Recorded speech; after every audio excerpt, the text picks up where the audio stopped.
ನಾನು ಏನು ಈಗ ಮತ್ತೆ ನನ್ನ ಸಚಿವರಾಗಿ ರಾಜ್ಯ ಮಟ್ಟದಲ್ಲಿ ಕೆಲಸ ಮಾಡಲಿಕ್ಕೆ ಅವಕಾಶ ಮಾಡಿಕೊಟ್ಟಿದ್ದಾರೆ.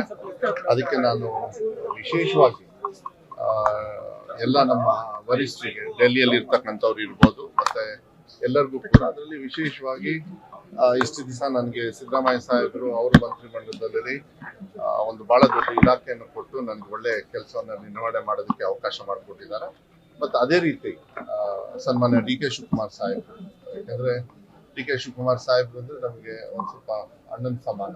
ಅದು ಮುಂಚೆಯಿಂದಲೂ ಕೂಡ ಶಿವಮೊಗ್ಗಕ್ಕೆ ಅವರಿಗೆ ಬಾಂಧವ್ಯ ಏನು ಅಂದ್ರೆ ಬಂಗಾರಪ್ಪನವರಿಗೆ ಅವರಿಗೆ ಇರ್ತಕ್ಕಂಥ ಬಾಂಧವ್ಯ, ಆ ವಿಶ್ವಾಸವನ್ನ ಇವತ್ತು ಅವರಡಿಗೂ ಕೂಡ ನಾವು ಕೆಲಸ ಮಾಡಲಿಕ್ಕೆ ಇವತ್ತು ಮಾನ್ಯ ಮುಖ್ಯಮಂತ್ರಿಗಳಾಗಿರ್ತಕ್ಕಂಥ ಡಿ.ಕೆ. ಶಿವಕುಮಾರ್ ಸಾಹೇಬರು ನನಗೆ ಮಾಡಿಕೊಟ್ಟಿದ್ದಾರೆ.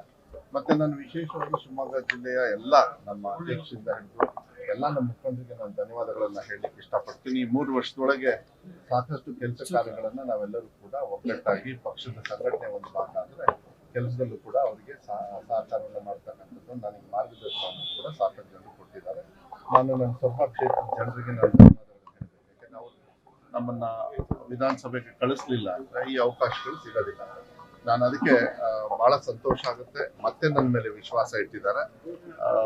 ಬಹಳ ಒಳ್ಳೆ ರೀತಿಯಲ್ಲಿ 3 ವರ್ಷ ನಾನು ಕೆಲಸವನ್ನು ಮಾಡಿಕೊಂಡು ಮತ್ತೆ ಈಗ ಮುಂದೆ ಕೆಲಸವನ್ನು ಮಾಡಲಿಕ್ಕೆ ನಾನು ಅಷ್ಟೇ ಹೇಳೋದು, ಏನು ವಿಶ್ವಾಸವನ್ನು ಕೊಟ್ಟಿದ್ದಾರೆ ಶಿವಮೊಗ್ಗ ಜಿಲ್ಲೆಯ ಸಂಪೂರ್ಣವಾಗಿ ನಮ್ಮ ಪಕ್ಷ ಇರ್ಬೋದು ಮತ್ತೆ ಸಾಮಾನ್ಯ ಜನರ ಒಂದು ಕಷ್ಟಕ್ಕೆ ನಮ್ಮ ಸರ್ಕಾರ ಯಾವತ್ತೂ ಕೂಡ ಅವ್ರಿಗೆ ಸ್ಪಂದನೆ ಮಾಡ್ತದೆ. ಅದು ಇನ್ನೂ ಕೂಡ ಹೆಚ್ಚು ಒತ್ತನ್ನು ಕೊಡ್ತಕ್ಕಂಥ ಕೆಲಸ ಇಲ್ಲ. ನಾನು ಅಲ್ಲ ಏನಿಲ್ಲ, ಈಗ ಲಾಸ್ಟ್ ಮಂಡೇ ನಾವೆಲ್ಲ ಸೋಮವಾರ ನಾವು ತಗೊಂಡಿದ್ದೀವಿ, 5 ದಿವಸ ಆಯ್ತು ಇವತ್ತಿಗೆ. ಕೆಲವು ವಿಚಾರಗಳನ್ನ ಮಾಧ್ಯಮದಲ್ಲಿ ನೀವು ಕೂಡ ತೋರಿಸ್ತಾ ಇದ್ದೀನಿ. ನಾನು ಹೆಚ್ಚು ನೋಡಕ್ ಆಗ್ಲಿಲ್ಲ, ನಾನು ಯಾರಿಗೂ ಮಾತಾಡಕ್ ಆಗ್ಲಿಲ್ಲ. ಯಾಕೆಂದ್ರೆ ನಮ್ಗೆ ಫಸ್ಟ್ ಕ್ಯಾಬಿನೆಟ್ ಅಲ್ಲೇ ಒಂದು ಡೈರೆಕ್ಷನ್ಸ್ ಕೊಟ್ಟಿದ್ರು, ಖಾತೆದು ನಾವು ನಿರ್ವಹಣೆ ಮಾಡ್ತೀವಿ ಅದೇನು ಅಂತ ಹೇಳಿ. ನೀವು ಅರ್ಜೆಂಟ್ ಆಗಿ ಬರ ಇರೋದ್ರಿಂದ, ಬರ ಮತ್ತೆ ಅತಿವೃಷ್ಟಿ ಏನಾದ್ರು ಆದ್ರೆ ನೀವು ಫಸ್ಟ್ ಅದನ್ನ ಹೋಗಿ ನಿಮ್ ಜಿಲ್ಲೆಯಲ್ಲಿ ಹೋಗಿ ಮುಗಿಸ್ಕೊಂಡು ಬನ್ನಿ ಅಂತೇಳಿ ನಿನ್ನೆಯಿಂದ ನಾನು ಶುರು ಮಾಡಿದ್ದೀನಿ. ಇವತ್ತು ಗ್ರಾಮಾಂತರ, ಶಿವಮೊಗ್ಗ ಸಿಟಿ ಮತ್ತೆ ಶಿಕಾರಿಪುರ 3, ಈಗ ತಾನೇ ಶಿಕಾರಿಪುರನು ಕೂಡ ಮುಗಿಸ್ಕೊಂಡು ಬಂದೆ. ನಾಳೆ ತೀರ್ಥಹಳ್ಳಿ ಮಾಡ್ತಾ ಇದ್ದೀನಿ. ಮತ್ತೆ ಸನ್ಮಾನ್ಯ ಗೋಪಾಲ್ ಕೃಷ್ಣ ಅವರಿಗೆ ಮತ್ತೆ ಸಂಗಮೇಶ್ವರ್ ಅವರಿಗೆ ಕೂಡ ಮಾತಾಡ್ತಾರೆ. ಬೆಂಗಳೂರಲ್ಲಿ ಇದ್ದೀನಿ.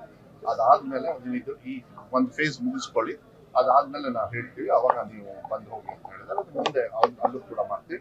ಬಟ್ ನಮಗೆ ಡೈರೆಕ್ಷನ್ಸ್ ಅನ್ನೋದು ಎಲ್ಲೆಲ್ಲಿ ಅತಿವೃಷ್ಟಿ ಆಗಿದೆ, ಹಾನಿ ಆಗಿದೆ, ಮತ್ತೆ ಕುಡಿಯೋ ನೀರು ಇರ್ಬೋದು, ಏನು ಬರ ಸಂದರ್ಭದಲ್ಲಿ ಮತ್ತೆ ಇಂಥ ಸಂದರ್ಭದಲ್ಲಿ ನನ್ನ ಕರ್ತವ್ಯ ಏನಿದೆ ಅದನ್ನ ಮಾಡ್ಕೊಂಡು ನಾನು ಯಾವುದೇ ಖಾತೆ ನಾನು ವೈಯಕ್ತಿಕವಾಗಿ ಮುಂಚೆನೂ ಕೇಳಿರ್ಲಿಲ್ಲ. ಬಟ್ ಬಹಳ ದೊಡ್ಡ ಇಲಾಖೆಯನ್ನ ಕೊಟ್ಟಿದ್ರು.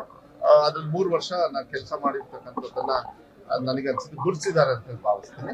ಅದು ಕೊಟ್ಟರು ಪರವಾಗಿಲ್ಲ, ಇನ್ಯಾವ್ದು ಕೊಟ್ರು ಅಷ್ಟೇ. ನಮ್ಮ ಸರ್ಕಾರದಲ್ಲಿ ಏನು ಕೆಲಸ ಅಂತಾರಲ್ಲ, ನಾವು ಕೊಟ್ಟು ಏನು ಕೇಳೋದಕ್ಕಿಂತ ನಾವು ಚಾಪ್ ಇಡ್ಬೇಕಾಗುತ್ತೆ. ನಾವು ಮಾಡ್ತಕ್ಕಂಥ ಕೆಲಸ ನಾಳೆ 4 ಜನರು ಒಳ್ಳೆ ಮಾತು ಹೇಳಿದ್ರೆ ನನಗನ್ಸುತ್ತೆ ಯಾರು ನಮಗೆ ಕೊಟ್ಟಿದ್ದಾರೆ ಅವರಿಗೂ ಕೂಡ ಗೌರವ ಸಿಗ್ತದೆ, ಅದು ನನಗೂ ಕೂಡ ಒಳ್ಳೇದಾಗ್ತದೆ.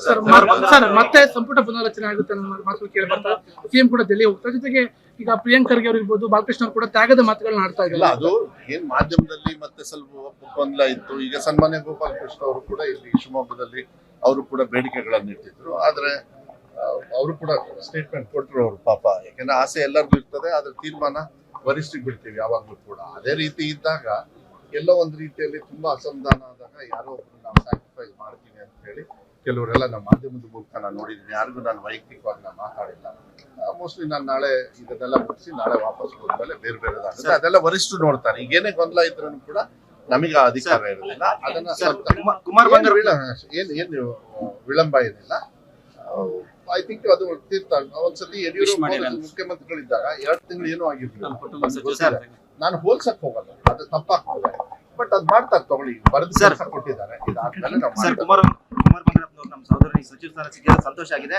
ಅವ್ರು ಒಳ್ಳೆ ರೀತಿಯಲ್ಲಿ ಕೆಲಸ ಮಾಡ್ತಾರ ನಂಬಿಕೆ ಇದೆ ಅಂತ ಹೇಳಿ ಒಳ್ಳೇದಾಗಿ ತಗೊಳ್ಳಿ. ಇಲ್ಲ ಇಲ್ಲ ಇಲ್ಲ, ನೀವು ಏನೇ ಆಗ್ಲಿ ಒಂದೇ ಹೇಳ್ತೀನಿ, ಆ ಕೆಲಸಗಳು ನಮ್ಮ ಸರ್ಕಾರದಲ್ಲಿ ಮುಂದುವರಿಯುತ್ತೆ. ಈಗ ಶಿಕ್ಷಣ ಸಚಿವರಾಗಿ ಮಾನ್ಯ ಮುಖ್ಯಮಂತ್ರಿಗಳೇ ಇದ್ದಾರೆ.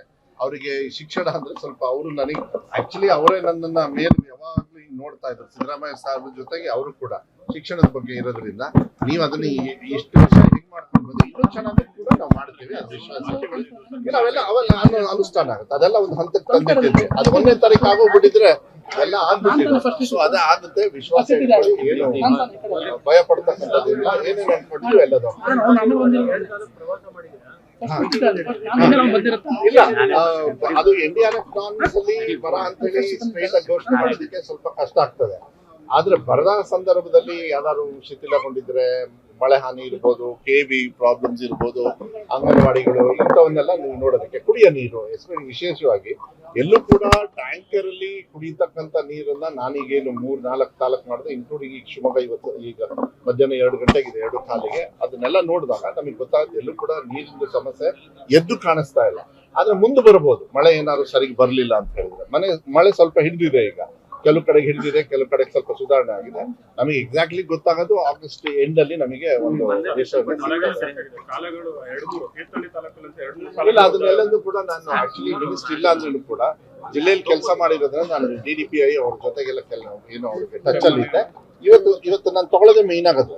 ಈವನ್ ಶಿಕಾರಿಪುರದಲ್ಲೂ ಕೂಡ ಒಂದು ಅಂಗನವಾಡಿ ಮತ್ತೆ ಒಂದು ಸ್ಕೂಲ್ ಬಹಳ ವರ್ಷದಲ್ಲಿ ಇತ್ತು. ನಾನು ಬೇಗ ಅದನ್ನ ದುಡ್ಡಿದೆ ಅವ್ರ ಹತ್ರ, ನೀವು ಮಾಡಿ ಅಂತ. ಅದೇನಾಯ್ತು, ಈ ಯಾರು ಮಿನಿಸ್ಟರ್ ಇರ್ಲಿಲ್ಲಲ್ಲ, ಒಂದೇ ಸತಿಗೆ ಅದನ್ನ ಡಿಸಿಷನ್ ತಗೊಳ್ಳೋದಕ್ಕೆ ಹೆಚ್ಚು ಕಮ್ಮಿ ಆಯ್ತು. ಈಗ ಆಗಿರೋದ್ರಿಂದ ನಾವು ಬೇಗ ಈಗ ಅದು ಕುತ್ಕೋಬೇಕು. ಹೌದು, ನಾನ್ ಈ ಇಲಾಖೆಯಲ್ಲಿ ಇಲ್ಲ ಅಂದ್ರೂ ಕೂಡ ಅವ್ರ ಪರವಾಗಿ ನಾನು ಧ್ವನಿ ಎತ್ತಕ್ಕಂತ ಕೆಲಸವನ್ನ ನಾನು ಮಾಡ್ತೀನಿ. ಈ ಇಲಾಖೆನ ಯಾವ ಇಲಾಖೆ ಅದು ಯಾವಾಗ ಅದು ಕಾಗೋಡು ತಿಮ್ಮಪ್ಪ ಅವರು ಆಶೀರ್ವಾದ ತಗೊಳ್ಳೋದು ಅಂದ್ರೆ ನಮ್ಮ ತಂದೆ ಬಂಗಾರಪ್ಪ ತಗೊಂಡಂಗೆ ಯಾರೇ ಆಗ್ಲಿ ಇಲ್ಲಿ ಪಕ್ಷಾತೀತವಾಗಿ ಹೋಗ್ತಾರೆ. ಅಲ್ಲಿ ಯಾರೋ ಕಾಗೋಡು ತಿಮ್ಮಪ್ಪ ಅದು ಸ್ವಾಭಾವಿಕ. ಇಲ್ಲ ಅದು ಕೇಳ್ಪಟ್ಟೆ ಇಲ್ಲ, ಅದೇ ನನಗೆ ಗೊತ್ತಾಯ್ತು. ಇಲ್ಲ ಮುಂದುವರೆದಿಲ್ಲ, ಒಂದು ಹಂತಕ್ಕೆ ಮಾತಾಡಿದ್ದಾರೆ. ಅದೇನ್ ಗೊಂದಲ ಇದೆ ನಾವು ಇನ್ನು ಮನೆ ಒಳಗೆ ನಾವು ಸರಿ ಮಾಡ್ಕೊಂಡು ಹೋಗ್ತಕ್ಕಂಥ ಕೆಲಸವನ್ನ ನಾನು ಮನವಿನೂ ಕೂಡ ನಾನು ಮಾಡ್ತೀನಿ. ಇಂಥ ಟೈಮಲ್ಲಿ ಗೊಂದಲ ಆಗ್ಬಿಟ್ರೆ ಅಲ್ಲ, ಗಲಾಟೆ ಆದಾಗ ಇವೆಲ್ಲ ಸಾಮಾನ್ಯ, ಯಾರ ರೇಂಜಲ್ಲಿ ಆಗುತ್ತೆ ಅಂತ. ಬಟ್ ಅದಾಗದೇ ಇರ್ತಕ್ಕಂಥ ರೀತಿಯಲ್ಲಿ ನಾವು ಜವಾಬ್ದಾರಿ ತಗೋಬೇಕು. ಅಧ್ಯಕ್ಷರು ಮಾರ್ಗದರ್ಶನದ ಮೇಲೆ ನಾವು ಏನಿದೆ ಅದನ್ನ ಸರಿ ಮಾಡ್ಕೊಳ್ತೀವಿ, ಏನು ತೊಂದರೆ ಇಲ್ಲ. ಸ್ವಲ್ಪ ಶಕ್ತಿ ಜಾಸ್ತಿ ಐತಿ ನಮ್ದು ಕೆಲಸಕ್ಕೆ ಆಗ್ತದೆ. Thank you.